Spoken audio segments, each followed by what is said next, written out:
Hello everyone, कैसे हैं आप? होप ठीक होंगे। तो आज हम नए वीडियो के साथ जिसमें हम पढ़ने वाले हैं method overriding with example. Method overriding हम कहाँ यूज करते हैं? इनहेरिटेंस में। तो चलिए पहले इसके बारे में हम पढ़ेंगे, फिर प्रोग्राम बना करके रन करेंगे।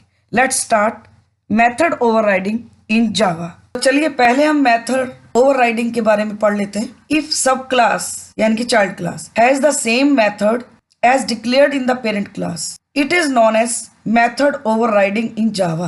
अगर चाइल्ड क्लास में सेम वही मेथड हो जो पेरेंट क्लास में डिक्लेयर किया गया है तो उसी को जावा में मेथड ओवरराइडिंग कहा जाता है। यानी कि सेम नेम का मेथड जो पेरेंट क्लास में डिक्लेयर है और सब क्लास में भी यूज करते हैं, that is known as method overriding. Rules for Java method overriding के रूल्स क्या हैं?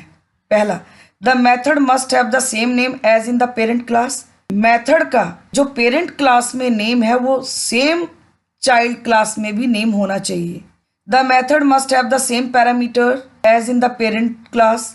मेथड में सेम पैरामीटर्स होने चाहिए जैसे कि पेरेंट क्लास में, यानी कि जो पेरेंट्स क्लास में पैरामीटर्स हैं वो सेम पैरामीटर्स सब क्लास में भी होने चाहिए। There must be an is a relationship, और इनके बीच में इज ए रिलेशनशिप होना चाहिए। तो इज ए रिलेशनशिप के बारे में मैंने आपको इनहेरिटेंस में समझाया कि किस तरह का रिलेशनशिप होता है। नेक्स्ट, अब हम प्रोग्राम देख लेते हैं। देखिए, तो देखिए ये हमने एक क्लास बनाई है एनिमल नाम की, और उसमें एक पब्लिक मेथड बनाया मूव। उसके अंदर हमने डिस्प्ले करा दिया एनिमल्स कैन मूव, और ये क्लास और मेथड यहाँ क्लोज हो गया। फिर एक क्लास हमने एनिमल जो पेरेंट क्लास है उससे ड्राइव की, टाइगर नाम की क्लास, टाइगर एक्सटेंड्स एनिमल, और उसके अंदर भी हमने सेम मेथड यूज किया। देखिए जो पेरेंट क्लास में हमने डिक्लेयर किया वही सेम मेथड सब क्लास में भी यूज कर रहे हैं। और अब उसके अंदर हमने क्या यूज किया? देखिए, पेरेंट क्लास के मेथड को कॉल करने के लिए हमने सुपर कीवर्ड के साथ डॉट ऑपरेटर का यूज किया। देखिए, जैसे कि मैंने आपको प्रीवियस वीडियो में भी बताया है कि सुपर कीवर्ड किस लिए यूज किया जाता है। तो सुपर डॉट मूव के साथ हम किस मेथड को कॉल कर रहे हैं? पेरेंट क्लास के मूव मेथड को कॉल कर रहे हैं। एंड देन यहाँ उसके बाद प्रिंट करेगा tiger can walk and run. तो देखिए अब मेन क्लास बनाई टेस्ट टाइगर मेन मेथड के अंदर। अब यहाँ देखिए ऑब्जेक्ट तो हम बना रहे हैं टाइगर क्लास का, लेकिन रेफरेंस दे रहे हैं हम एनिमल का। अब जब हम बी डॉट मूव यहाँ पे मूव मेथड को कॉल करेंगे तो ये किस मेथड को कॉल करेगा? टाइगर का। तो ये टाइगर में जो मूव मेथड है इसको कॉल करेगा। इसके अंदर जाकर के ये पेरेंट क्लास के मूव मेथड को कॉल करेगा सुपर डॉट मूव, यहाँ जाएगा और यहाँ प्रिंट कर देगा animals can move. And then वापस फिर कर्सर यहीं आएगा, नेक्स्ट स्टेटमेंट प्रिंट कर देगा tiger can walk and run. तो पहले प्रिंट करेगा animals can move, then print करेगा tiger can walk and run. तो दिस विल बी आउटपुट। तो देखिए ये है ना इसमें कि सेम जो पेरेंट क्लास में है वही आपका सब क्लास में भी है, और यही हमारा कंसेप्ट क्या कहलाता है? Method overriding. चलिए अब नेक्स्ट प्रोग्राम देख लेते हैं। देखिए प्रोग्राम हमने सेम ही लिया लगभग। अब यहाँ पे एक क्लास एनिमल बनाई, उसके अंदर मूव मेथड लिया, सेम है एनिमल्स कैन मूव। अब यहाँ एक क्लास डॉग एक्सटेंड किया हमने एनिमल से, और सेम मेथड हम यूज कर रहे हैं यहाँ भी। तो dogs can walk and run. और यहाँ देखिए ये मूव मेथड जो पब्लिक है, दोनों में पब्लिक लिया है हमने। ये क्लास हमारा यहाँ क्लोज हो गया और ये वाला क्लास हमारा यहाँ क्लोज हो गया।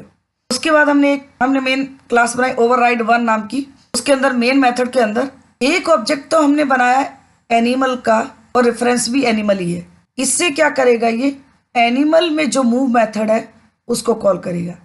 दूसरा हमने ऑब्जेक्ट बनाया डॉग का, लेकिन रेफरेंस दे दिया एनिमल का, यानी कि डॉग क्लास के लिए एलोकेट करेगा ऑब्जेक्ट को, एंड रेफरेंस दे दिया आपने एनिमल का। अब जब ए डॉट मूव करेंगे तो ये किस मेथड को कॉल करेगा? जो पेरेंट क्लास का मेथड है, यानी कि एनिमल के अंदर जो मूव है, तो ये प्रिंट करेगा एनिमल्स कैन मूव। और बी डॉट मूव अगर आप कॉल करेंगे तो ये किसको कॉल करेगा? डॉग क्लास के अंदर जो मूव मेथड है dogs can walk and run, इस मेथड को कॉल करेगा। तो ये क्या आउटपुट देगा? Animals can move, dogs can walk and run, this will be output. तो इससे पहले वाले प्रोग्राम में हमने क्या किया था? सुपर कीवर्ड का यूज किया था, डॉट ऑपरेटर के साथ मेथड कॉल किया था पेरेंट क्लास के मेथड को कॉल करने के लिए। यहाँ पे हम ऑब्जेक्ट बना करके कॉल कर रहे हैं। चलिए एक और प्रोग्राम देख लेते हैं। तो देखिए ये हमारा नेक्स्ट प्रोग्राम है बैंक नाम की क्लास बनाई, उसके अंदर देखिए int get rate of interest हमने एक मेथड लिया पेरेंट क्लास में, और इस फंक्शन का रिटर्न टाइप है हमारा इंटीजर। तो जो भी इस फंक्शन से वैल्यू रिटर्न होगी वो किस टाइप की वैल्यू रिटर्न करेगा, इंटीजर टाइप, क्योंकि इसका जो रिटर्न टाइप है वो इंटीजर है, और उसमें रिटर्न कर दिया हमने 0। नेक्स्ट हमने एक SBI सब क्लास बनाई और उसको एक्सटेंड किया बैंक से, उसके अंदर भी सेम मेथड यूज कर रहे हैं। यहाँ हम रिटर्न कर रहे हैं 8। आपका ये क्लास यहाँ क्लोज हो गया, SBI क्लास यहाँ क्लोज हो गया। एक और हमने क्लास बनाई ICICI, और वो भी हमने किससे एक्सटेंड की, बैंक से, और उसमें भी सेम मेथड यूज किया, और यहाँ हमने रिटर्न कर दिया रिटर्न 7। ये क्लास यहाँ क्लोज हो गई। एक और सब क्लास बनाई हमने जो एक्सटेंड की सेम बैंक से, और यहाँ भी हमने सेम मेथड कॉल किया और रिटर्न कर दिया 9, और ये क्लास यहाँ क्लोज हो गई। अब हम इन सब को कॉल करने के लिए मेन क्लास बनाएंगे। ओवरराइड नाम की हमने मेन क्लास बनाई। मेन मेथड के अंदर अब यहाँ देखिए एक हमने ऑब्जेक्ट बनाया SBI क्लास का, इसी तरह एक ऑब्जेक्ट बनाया ICICI का, एक और ऑब्जेक्ट बनाया एक्सेस का, ए नाम का ऑब्जेक्ट। अलग अलग हमने ऑब्जेक्ट क्रिएट किए। जब हम इन तीनों के साथ सेम मेथड को कॉल करेंगे तो अपनी अपनी क्लास के मेथड को कॉल करेगा। जैसे यहाँ पे s dot get rate of interest, s किसका ऑब्जेक्ट है, SBI का, तो ये किस मेथड को कॉल करेगा, SBI मेथड को। तो जैसे ये s dot get rate of interest को कॉल करेगा, ये SBI क्लास में जाएगा और वहां पे देखिए get rate of interest method को कॉल करेगा और यहाँ रिटर्न कर देगा 8। तो जो भी यहाँ से वैल्यू रिटर्न होगी उसको इस स्टेटमेंट में प्रिंट कर देगा, क्योंकि हमने system dot out dot println statement दी है, उसके अंदर ये प्रिंट कर देगा जो भी रिटर्न होके आएगा। और ये आई किसका ऑब्जेक्ट है, ICICI का। जैसे I dot get rate of interest call करेगा, ये किस मेथड को कॉल करेगा, ICICI क्लास की मेथड को कॉल करेगा और यहाँ से रिटर्न कर देगा 7, और जो भी वैल्यू यहाँ से रिटर्न होगी उसको डिस्प्ले कर देगा इस स्टेटमेंट में, तो 7 डिस्प्ले कर देगा। नेक्स्ट हमारा ए ऑब्जेक्ट किसका, एक्सेस का। तो A dot get rate of interest कौन सा मेथड कॉल करेगा, एक्सेस क्लास के अंदर जो मेथड है।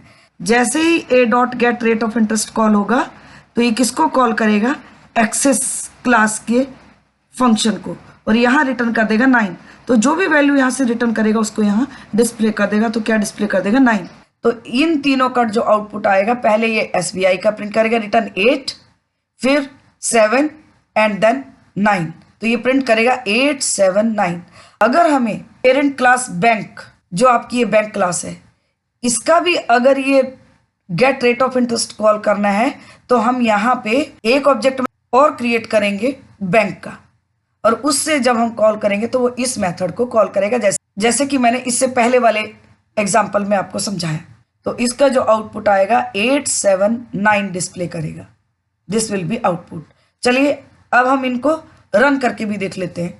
तो देखिए ये हमारा पहला प्रोग्राम है, सेम प्रोग्राम है जो हमने रन किया है, जिसमें हमने पेरेंट क्लास के मूव मेथड को कॉल किया है सुपर डॉट ऑपरेटर के साथ, और किसमें, सब क्लास के अंदर। और मेन क्लास में एक ऑब्जेक्ट क्रिएट किया जिसमें रेफरेंस तो हमने दिया पेरेंट क्लास का, लेकिन ऑब्जेक्ट क्रिएट किया टाइगर क्लास का। और जब उस ऑब्जेक्ट से हम मूव मेथड को कॉल करेंगे तो ये टाइगर क्लास की मेथड को कॉल करेगा दिस, एंड देन उसके अंदर सुपर डॉट मूव से पेरेंट क्लास के मेथड को कॉल करेगा, एंड देन प्रिंट कर देगा animals can move, and then print करेगा tiger can walk and run. अब चलिए इसको रन करके देख लेते हैं। सेम प्रोग्राम है, देखिए कंपाइल कर लिया। अब हम इसको एग्जीक्यूट कर लेते हैं। ये देखिए animals can move and then tiger can walk and run, यही आउटपुट है यहाँ देखिए। चलिए अब नेक्स्ट प्रोग्राम को भी रन करके देख लेते हैं। तो ये है हमारा नेक्स्ट प्रोग्राम, सेम प्रोग्राम है जिसमें पेरेंट क्लास में मेथड डिक्लेयर किया, वही सेम आपका सब क्लास में भी है, और लेकिन यहाँ पे हमने ऑब्जेक्ट अलग अलग क्रिएट किया है। पेरेंट क्लास का ऑब्जेक्ट क्रिएट अलग किया है, लेकिन जो हमने डॉग क्लास का ऑब्जेक्ट क्रिएट किया उसको रेफरेंस पेरेंट क्लास का दिया है। तो सेम है प्रोग्राम जो हमने अभी एग्जीक्यूट किया है। चलिए इसको भी रन करके देख लेते हैं क्या आउटपुट देता है। देखिए कंपाइल हो गया। अब हम इसको भी एग्जीक्यूट कर लेते हैं। देखिए एग्जीक्यूट हो गया, animals can move and dogs can walk and run. देखिए यहाँ पे भी पहले ए ऑब्जेक्ट के साथ मूव मेथड को कॉल करेगा, पेरेंट क्लास का कॉल हो जाएगा, एंड बी डॉट मूव से सब क्लास का मेथड कॉल हो जाएगा। तो यही आउटपुट हमने भी एग्जीक्यूट किया था। चलिए नेक्स्ट जो हमने प्रोग्राम बनाया था उसको भी रन कर लेते हैं। तो देखिए ये हमारा जो लास्ट प्रोग्राम था जिसमें हमने बैंक नाम की क्लास बनाई थी, सेम प्रोग्राम है। देखिए सेम प्रोग्राम है आपका। अब इसको भी हम रन करके देख लेते हैं। तो पहले कंपाइल करेंगे, कंपाइल हो गया।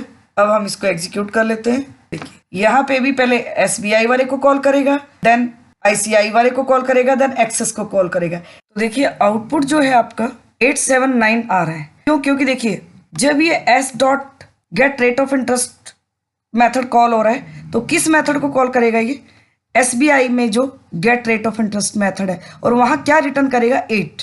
तो यहां से जब 8 रिटर्न होगा तो यहां देखिए हमने ये system.out.println में हमने इसको कॉल किया मेथड को, तो ये डायरेक्ट यहाँ पे जो वैल्यू यहाँ से रिटर्न होगी उसको डिस्प्ले कर देगा यहाँ। इसी तरह से i.get_rate_of_interest को कॉल करेंगे जब हम, तो ये कौन से मेथड को कॉल करेगा? ICICI के अंदर get rate of interest method को कॉल करेगा एंड देन रिटर्न कर देगा 7 एंड देन क्या प्रिंट कर देगा यहाँ? 7। और सेम इसी तरह से और यहाँ पे a.get_rate_of_interest जब हमने मेथड कॉल किया तो ये कौन से मेथड को कॉल करेगा? एक्सेस क्लास के get rate of interest method को कॉल करेगा और रिटर्न कर देगा 9 और यहाँ डिस्प्ले कर देगा 9। इसी तरह से 879 डिस्प्ले करेगा। तो दिस विल बी आउटपुट। तो ये था हमारा आज मेथड ओवरराइडिंग।